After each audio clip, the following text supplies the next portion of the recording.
100 ABC Women would like to thank BIPOC Executive Search for sponsoring today's episode. The BIPOC Executive Search app is here for you. Get information about job opportunities we're recruiting for. Keep up to date and in the know about career news tailored to Indigenous, Black, and other racialized audiences. Gain helpful tips and learnings to help you on your career trajectory, celebrate job appointments, and more. The BIPOC Executive Search app, here to elevate the candidate experience for Black, Indigenous, and communities of color. Free to download and available on iPhone and Android smartphones.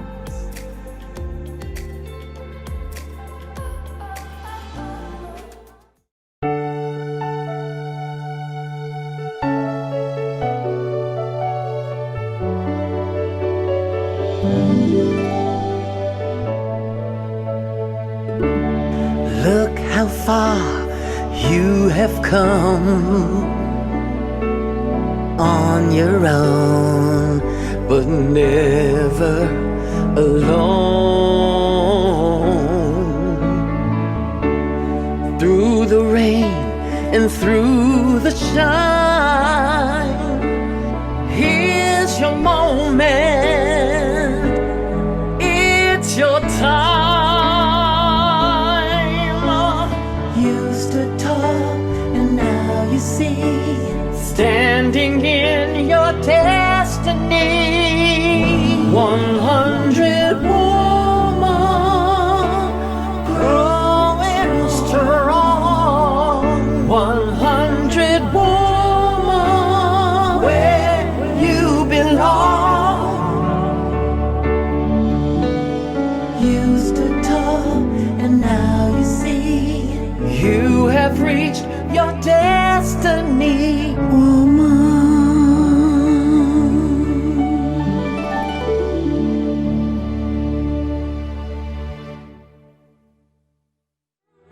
100 ABC Women would like to take this opportunity to welcome our viewers, listeners, families, friends, and our sponsors to our inspirational conversation, Fireside Chats with 100 ABC honorees. 100 Accomplished Black Canadian Women is a bold project initiated by co-authors, the Honorable Dr. Jean Augustine, a former MP, Donna Jones-Simmons, a corporate diversity executive, and Dr. Denise O'Neill-Green, Vice President, Equity and Community Inclusion at Ryerson University. As a registered not-for-profit fledgling organization without a charitable status, we rely heavily on our 23 volunteers for their commitment to support our initiatives. We also rely on the generous financial support from our sponsors that help make our events possible and successful. Our mission is to celebrate and archive the professional accomplishment of trailblazing Black women from all across Canada. The goal is to create an ever-expanding database available for current and future generations via print media, public and private libraries, as well as our website, 100abcwomen.ca. We are pleased to bring you a series of fireside chats, which include conversations around education, healthcare, entertainment, creative arts, legal, technology, entrepreneurship, diversity, inclusion, and equity, media, engineering, business strategy, and politics. These, we know, are topics that matter to you. So join me as I welcome our moderator for today's session, Allison Rinaldo, film producer, educator, and storyteller, who will introduce our panelists and then get down to the business at hand, which is the making of 100 ABC. Bonjour et bienvenue tout le monde. Good afternoon and greetings and welcome to 100 ABC's Inspirational Chats. I am Allison Rinaldo, Director of Communications for the 100 ABC Initiative. Today we have our co-authors of 100 ABC with us. And although these ladies require no introduction, for the few maybe somewhere on the other end of the universe who are not familiar with them, allow me to bring you up to speed. First up, we have co-author, project manager, and architect of 100 ABC Women, Ms. Donna Jones-Simmons, who has spent the majority of her professional career as a corporate diversity consultant. Beyond the 100 ABC Women project, Ms. Jones-Simmons' philanthropic commitment extends to service as chair of membership engagement for the Rotary Club Toronto chapter. Next up, we have Dr. O'Neill Green of Ryerson University. She serves as its inaugural Vice President of Equity and Community Inclusion. Additionally, serves as Associate Professor in the School of Child and Youth Care in the Faculty of Community Services. She is a strategic leader with a deep-rooted passion for the advancement of diverse and inclusive university classrooms and campuses. With over 30 years of experience in the post-secondary sector in Canada and the United States, Dr. O'Neill Green is dedicated to the advancing systemic change in the areas of human rights, anti-racism, access, equity, diversity, and inclusion. And finally, the Honorable Dr. Jean Augustine, former public school teacher and senior administrator and member of Parliament, continues her commitment to the personal and professional advancement of Black women and girls through her work at the Jean Augustine Centre in Etobicoke, Ontario, Canada. Welcome, ladies, and thank you so much for joining us. Good to be here. Thank you. Okay, so we shall jump in here. And what I think many of you know is how 100 ABC came to be. I mean, I think people suspect, but let's shed some light on what that actually looks like. So if I may begin with you, Dr. Augustine, do you mind telling us 100 ABC, its history? How did it come to be? Thank you very much, Alison. I'm so very pleased that we have the opportunity at this fireside chat to talk with so many in our community and to talk about the 100 accomplished Canadian, Black Canadian women.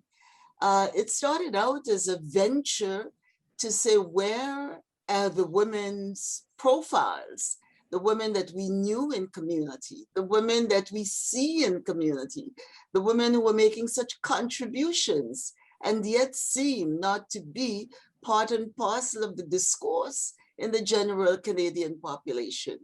And so the project came about as a result of that discussion between the other co-authors and myself as to how we can raise that profile, as to how those competent, intelligent, professional women stories could be known, could be told, and how they in turn could mentor, could give information to young people, and that young people could see them as role models in Canadian society, and that corporate Canada can see them as having the skills and talents and abilities to be in the boardrooms of the nation. And so this project started as a result. Let's find those women and let's highlight their professionalism, their achievement, their skills and abilities to all of Canada and eventually to the world. Excellent, excellent. In addition to the gala that 100 ABC hosts, we also produce a book that goes along with that highlights, as you said, Dr. Augustine, these women. Can you talk to me about the significance of that book, and also what has been the feedback that you've received about that publication? The feedback has been amazing. Librarians, academics, the book is also shared in very many circles among families who pinpoint the women that they do know and others that they wish everybody can, the rest of the family would see and hear. So it has gotten quite wide publication. At the same time, it also has inspired others to, through their social media and through other sources, to put out and to acknowledge those achievements. I think it's important that as we look at textbooks, as we look at what is in the schools and the shelves of teachers, etc., and as we work towards this diversity and inclusion, it is so important that we have those mentors, those role models out there who can be seen, appreciated, and their accomplishments can motivate. Remember the name, we say ABC, right? So we go right back to the basic, ABC, which is where the start of any kind of learning and knowledge. And so we start with the ABC of those professional women, those women who give so much to volunteer work, those women who are hidden, those women whose stories don't get the profile that it should. And so I think there is that enthusiasm to put out those books, to have them in places where they could be seen, where they could be read, where they could be touched. And at the same time, acknowledge the fact that we're not only putting out the books with their stories, but we ask them the questions around what would they say to the next generation? And that's an important part of the question that we do ask. At the same time, it's important that as we put this out, that we take the bios, the contribution of those women, and put that out in some kind of archival way, database, that if one wants to go further, the database is available. So it's not just do the book, do a gala, but we're hoping that this would be much more, give life to the profiles of these women and have these women acknowledged for all that happens in our community. Because, you know, I can go into other sociological kind of thing about the importance of women and the role of women in the family. And when women are educated, what happens, and all of this, we hope would be part of the discussion and the profiling of these women. Excellent. Thank you so much, Dr. Augustine. Well, funny enough that you should mention the database, because you have 100ABC, the co-authors seem to be doing more than hoping with respect to the database. Mrs. Simmons, can you kindly speak to the database rather that 100ABC hosts? And piggybacking on what Dr. Augustine said, why have it? We already have the book, we already have the gala. What's the deal with the database? You know, Allison, 100 ABC Women is more than just a book and a book launch and gala, as Honorable Dr. Jean Augustine mentioned. It's about recognizing, acknowledging Black women who are so accomplished, educating our communities, educating our current and future generations. It's about these fireside chat series as well. It's all about educational and inspirational conversations. It's about acknowledging and spotlighting Black female history. So we designed the 100 database, Accomplished Black Canadian database, for a few reasons. A, we want to make sure information such as honorees, accomplishments, talent, capabilities, is available to everyone.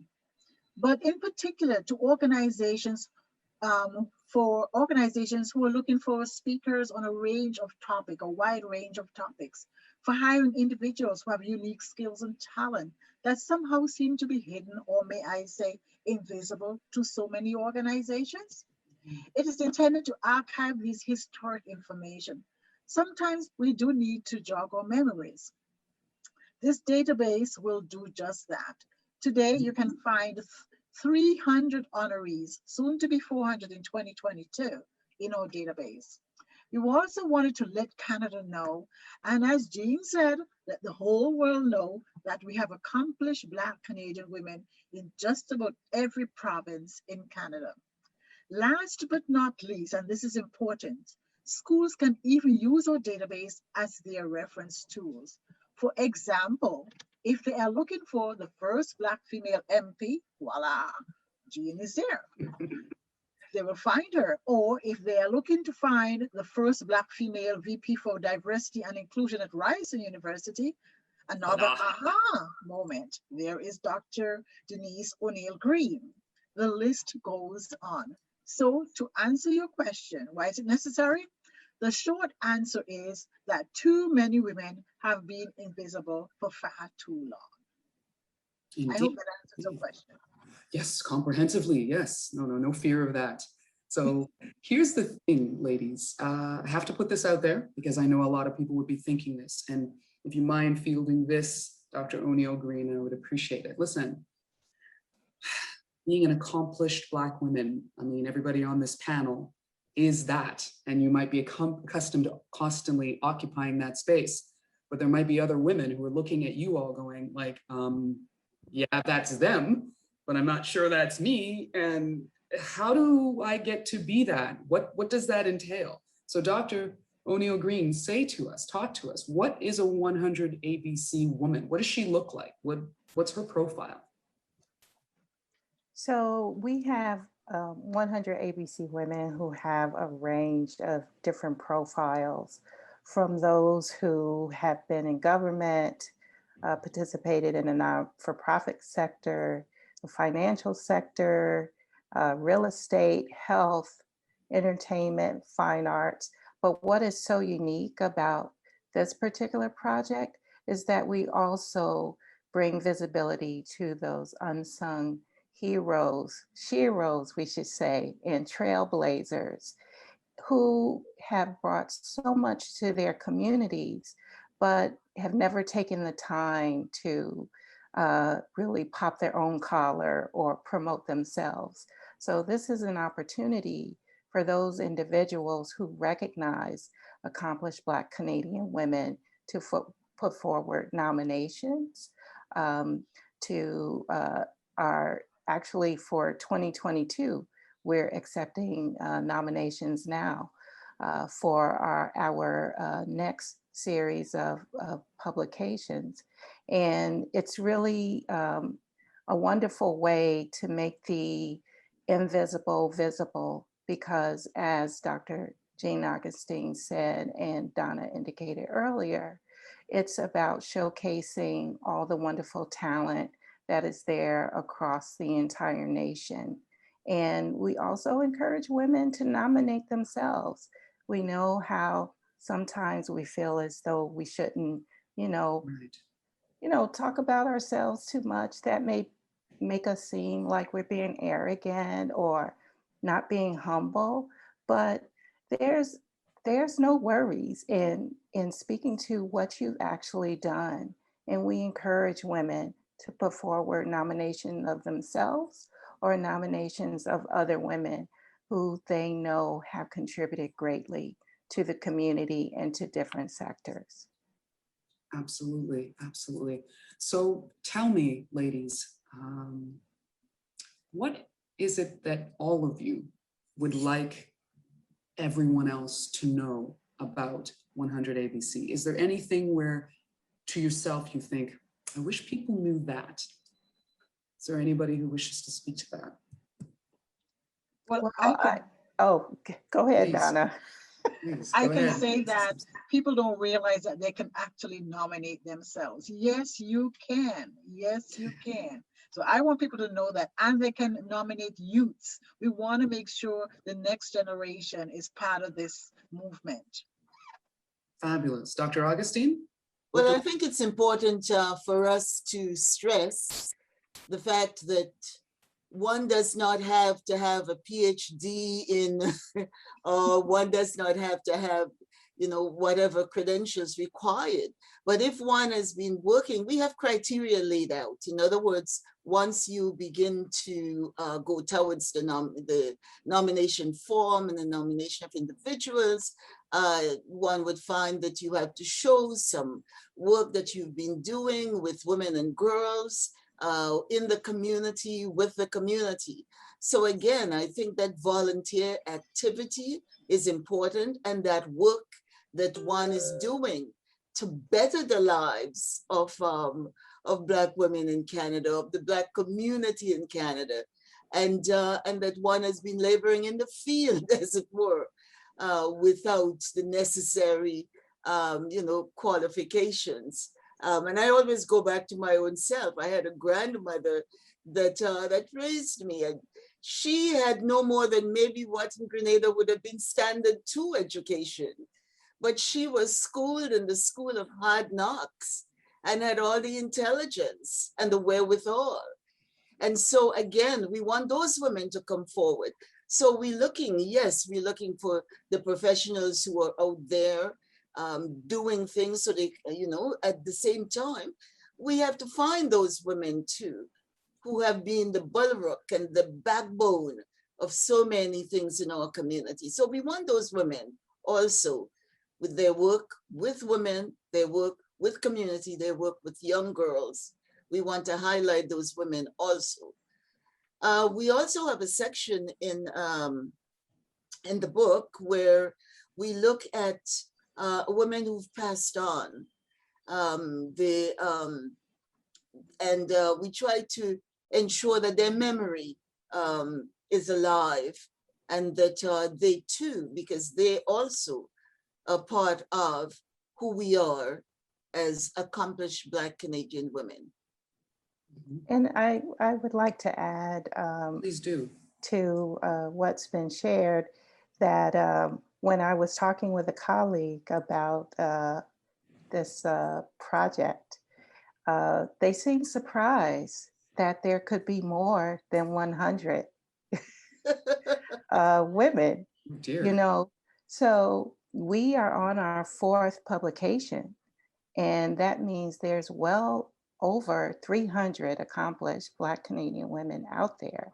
And we receive over 100 nominations each year.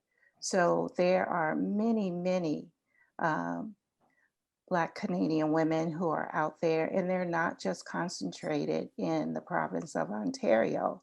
They're all across the country.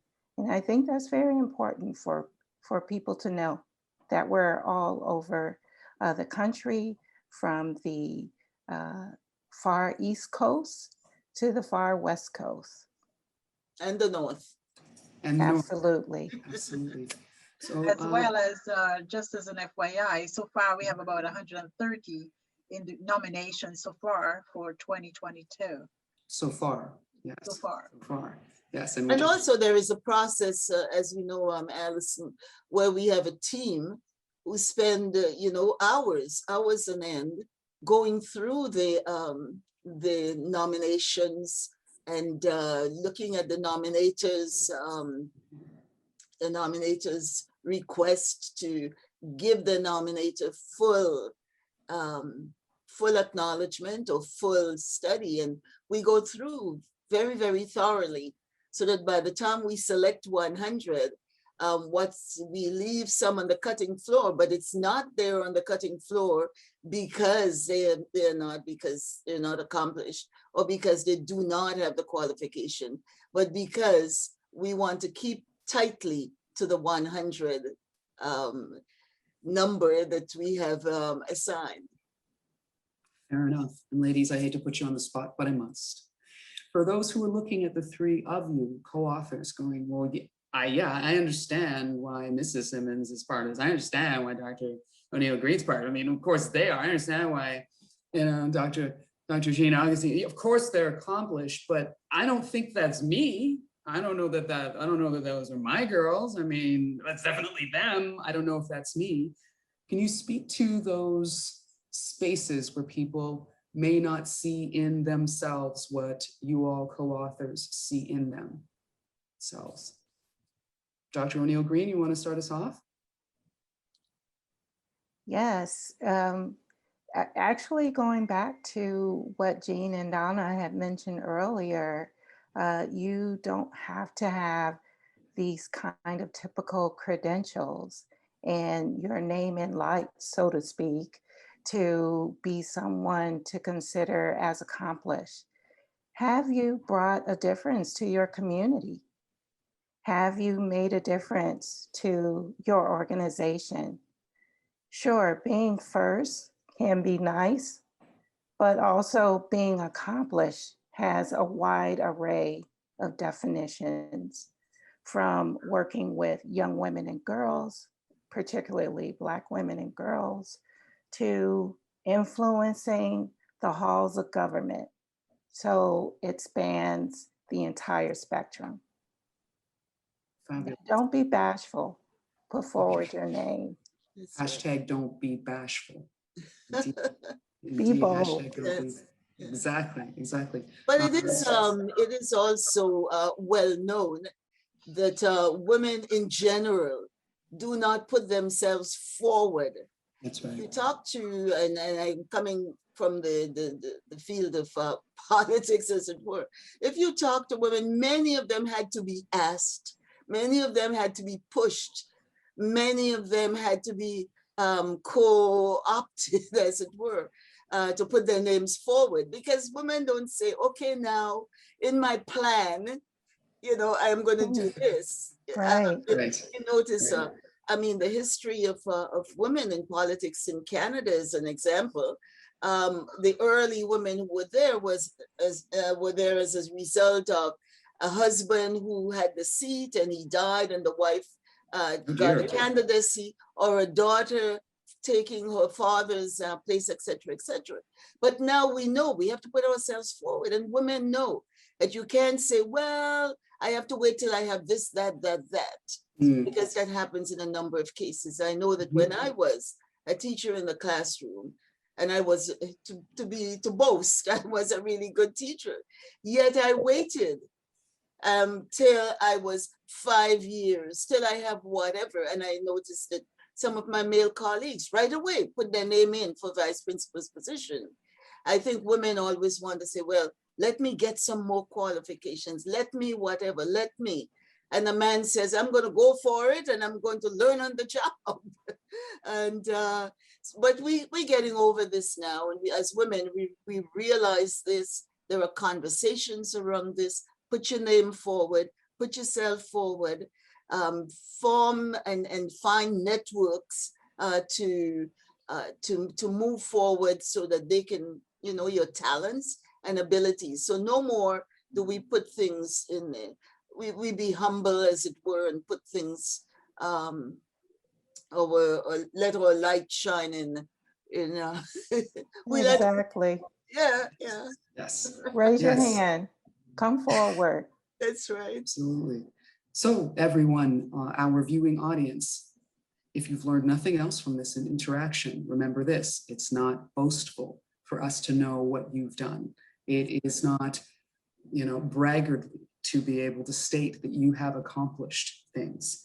Whatever you are, wherever you are, if you are making a contribution, the co-authors of 100ABC would like you to know that they value who you are, and we all look forward to seeing you in the nomination process.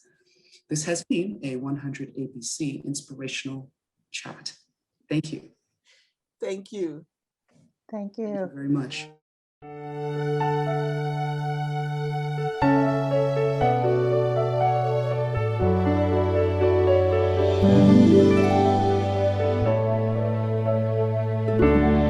Look how far you have come on your own, but never alone.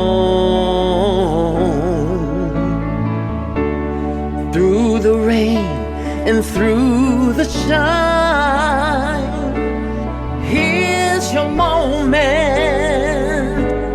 it's your time. You stood tall and now you see, standing in your day.